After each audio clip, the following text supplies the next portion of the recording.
were just fucking great. And he went into all the different songs that he played. He says, anyway, thanks for all you do. Stay frosty, Florida. Marcus Brixa from Winter Haven, Florida. Okay, great. Well, listen, Mr. Marcus, Mr. Florida Marcus. It's kind of like Miami Steve from the E Street Band, Florida Marcus. I just saw Completely Unchained. And here's the set list from my night. He did You Really Got Me into Ain't Talk About Love with Running with the Devil. Cradle Will Rock, Little Dreamer, Where Have All the Good Times Gone, into Bottoms Up. Somebody Get Me a Doctor, Jamie's Crying, Mean Street, Drop Dead Legs, Unchained, So This Is Love, Ice Cream Man, Everybody Wants Some, Eruption, mixed with Spanish Fly, and 316. Panama, Jump, Dance the Night Away, Feel Your Love Tonight, Pretty Woman, and Hot for Teacher. These guys played on Long Island, and let me tell you something, what an incredible job. They have the sound, the attitude, the look, the whole Van Halen show right down to every little dotted I and crossed T. And Jake C. Miller is unbelievable. He really takes on Ed, and that's a big job, and he does a great, incredible tribute to him. And they really bring the Van Halen vibe, and they played well. And Gene, the lead singer, my God, the shape that guy is in, he looks like an action figure, this guy. I don't know how he does it. And he's significantly older than you and I, Dave, so I don't know what, we're slacking over here, so I don't know. Is he really? Wow. I want to know what his secret is. Please, I don't know what it's called. Good Genes, hence his name Gene. What do you have to say to Mr. Florida Marcus, Dave? I'm glad they went down there and he got to see them. You know, you sent me videos of the show you saw, and those guys definitely put on. I mean, they look like Van Halen. Oh, yeah, they really get into it. Especially the guitarist. He's like,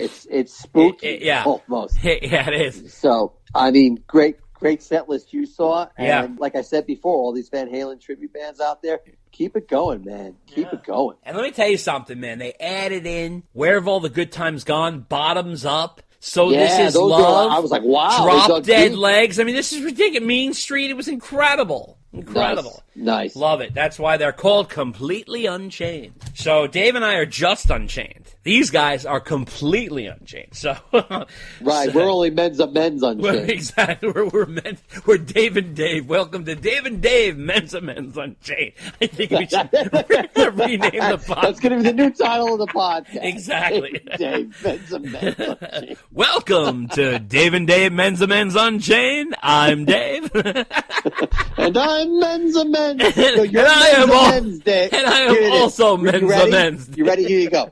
This is it. You're men's amends, Dave, and I'm mensch, Dave. Oh, you're mensch, Dave. All right, so letter number 16 comes from Alex Kirschenbaum.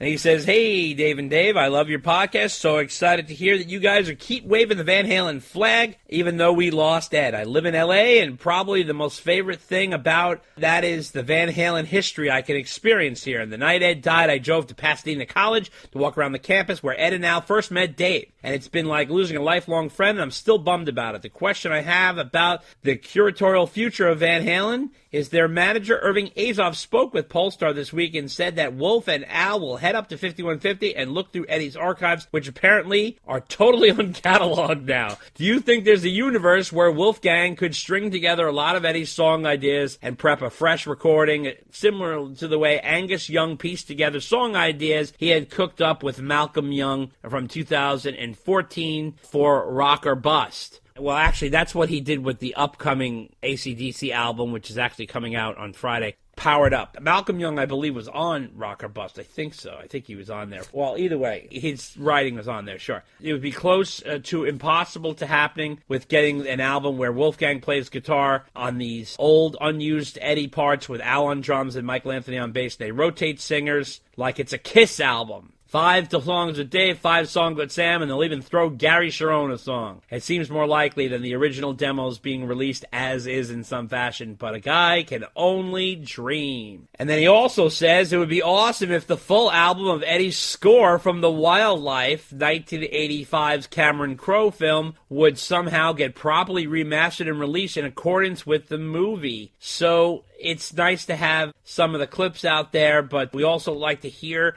a re-release of the Starfleet project with Brian May. And how about that Oakland 1981 Fair Warning era concert on Blu-ray? Wow, he's asking for the world, this guy. Alex in L.A. by way of Chicago. Oh, Alex is going for broke. He wants it all.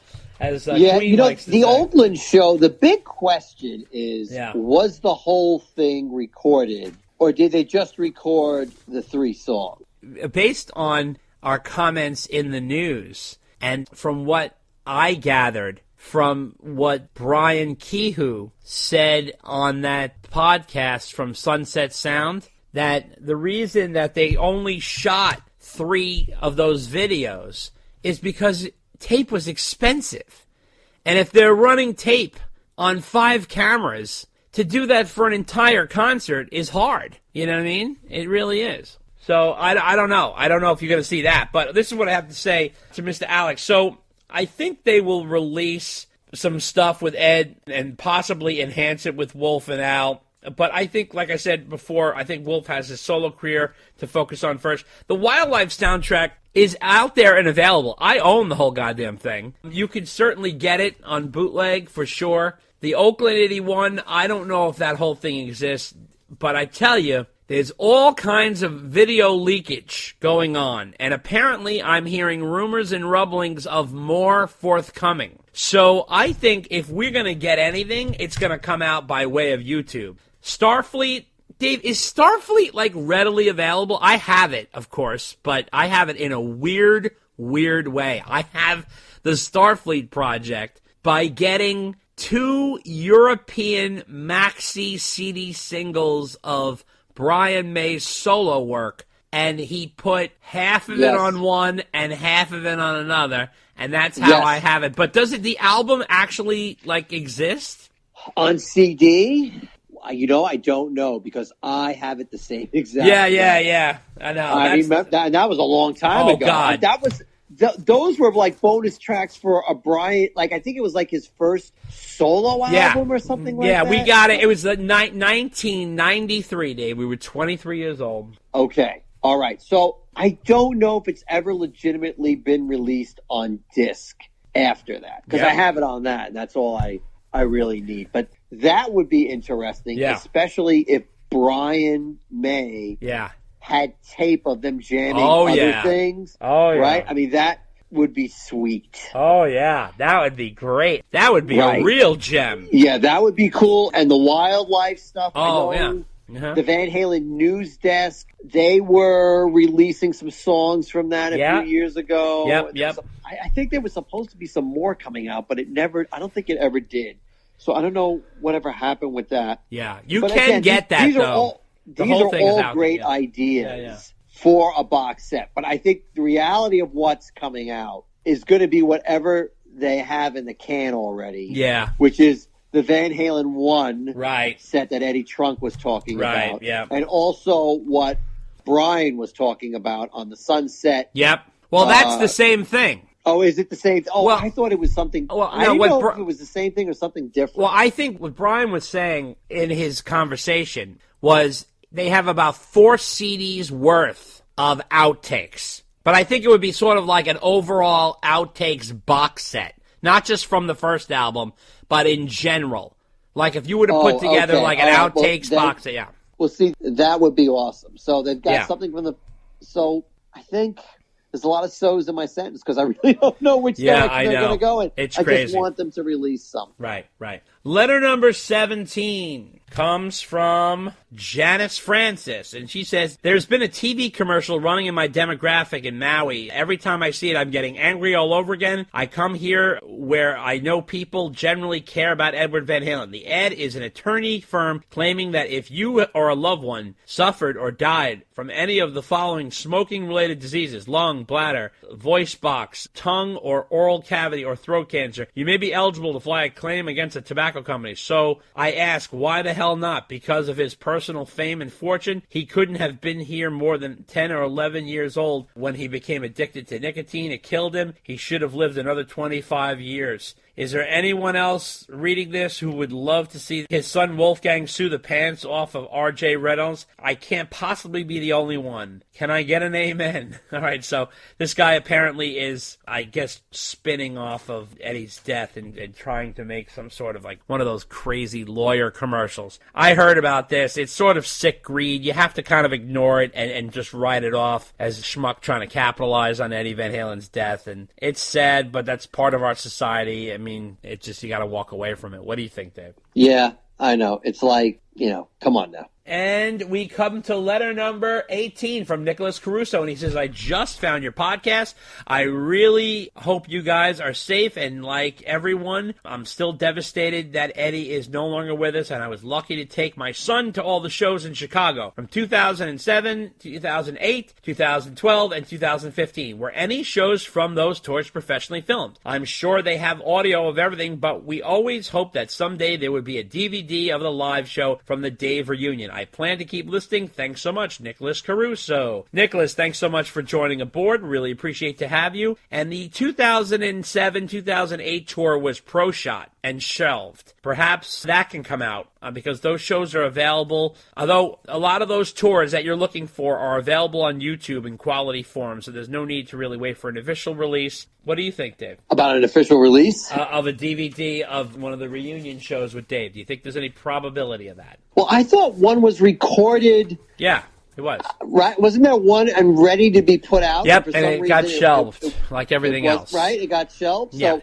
I mean, that's another easy one. There's so many. Look, there was a live album with Gary Cherone, ready to go, shelved. There was a greatest hits, all of David Lee Roth era Van Halen, shelved. There was a 2007-2008 tour DVD, shelved. There was a 1995 Sammy Live from Canada Balance era DVD, shelved. The other Van Halen box set, shelved. There's so many. I mean, these things are done. I mean, they're just sitting there. Those are like easy slam. Yeah, that's what I'm saying. So hopefully this stuff will come out. Then we get to the last letter of the night, Dave's favorite part, Juan Valverde. And he says, hi, Dave, just want to thank you for the podcast. I'm a Van Halen hardcore from Buenos Aires, Argentina. And he says that Van Halen played here in 1983, and your content is really interesting and entertaining. And I have released some podcasts dedicated to Eddie Van Halen and the band, too. And there's always something new to talk about. Keep it up. So Juan's podcast is called Casa Disco del Peor El Mejor. And it is all in Spanish, so if you speak Spanish, this is the podcast for you. You can get it at Jedbangers, JEDBANGERS.com, and it's called Van Halen Casa Disco del Peor El Mejor, which means every album from worst to best. That's El Mejor. Oh, listen to this guy. All right. Are you sure it's not Headbangers? Because J is pronounced like an H in Spanish. Oh, Headbangers. All right. Well, listen, any of your No, not Yiddish, not Headbangers. Headbangers. Says the mensch. Okay. Well, who would know? All right, sir. Well, that wraps up the mailbag. Coming up next, what did we learn from Wolf? Dave and I's full breakdown of Wolfgang Van Halen's week-long Whirlwind press tour, where he talked to Howard Stern, Entertainment Tonight, The Today Show, Forbes Magazine, Rolling Stone Magazine, Spin Magazine, along with various radio stations. Dave and I break down all the information Wolf gave us about Van Halen and his solo band, Mammoth WVH, followed by our incredible interview with Sass Jordan, and she is a live wire, this woman. Right, Dave? Oh, my God. She is aptly named. That's right. That's right. What an incredible conversation we had with Sass. She is such a piece of work, and oh, my God, is she funny. She's so crazy. She was super funny, super nice, told great stories. Oh, she was awesome. She's just great. She's just great. And that is all coming up next. Take a listen. It's show business, classic, traditional showbiz. It's the same thing as pulling up the horse cart and opening up the back, and you make the music and you make some show. Same thing as Broadway, same thing as tap dance, same thing as Vegas and television variety. All of that's mixed in. You call it rock and roll, that's a pretty big sweep now. It goes from Springsteen to heavy metal and, you know, all the old classics, the Beatle tunes mixed in the middle there, and that's just the first song. Are you a guitar enthusiast? Want to learn all the tricks and licks of the trade? Searching for that Eddie Van Halen sound and speed? Want to play in the style of Alex Lifeson of Rush, Mick Mars of Motley Crue, or Brian May of Queen?